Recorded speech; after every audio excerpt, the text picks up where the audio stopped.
అలా భగవంతుడు అనేవాడు ఒకడు ఉన్నాడని నిశ్చయం మరి నోటితోడు చెప్పుకున్నాం తేలిగ్గా రాదు. ఆ ఎనర్జీ ఒకటి ఉంది, ఆ కాన్షియస్నెస్ ఒకటి ఉంది, చైతన్యం ఒకటి ఉంది, అంతటా వ్యాపించి ఉంది, అదే ఆడిస్తుంది. ఉన్నదే అది, ఉన్నదే అది. రెండవది లేనే లేదు. అది ఉన్నది అది, అది తప్పించి ఇంకేమీ లేదు. ఉన్నదే అది నీకు అసలు. దానికి భిన్నంగా నీకు ఏదైనా కనిపిస్తుందంటే అది మాయ. చైతన్యానికి భిన్నంగా నీకు ఏదైనా కనిపిస్తుందంటే అది ఉరికే మాయే.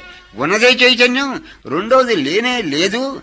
అది దాన్ని మనం అనుభవించ, అది మన హృదయంలో కూడా ఉంది. ఆ నిశ్చయం పరమాత్మని ఎవడు ఒకడు ఉన్నాడని ఆ నిశ్చయం కూడా పరమ పవిత్రుడికి కానీ నిశ్చయం కలగదు.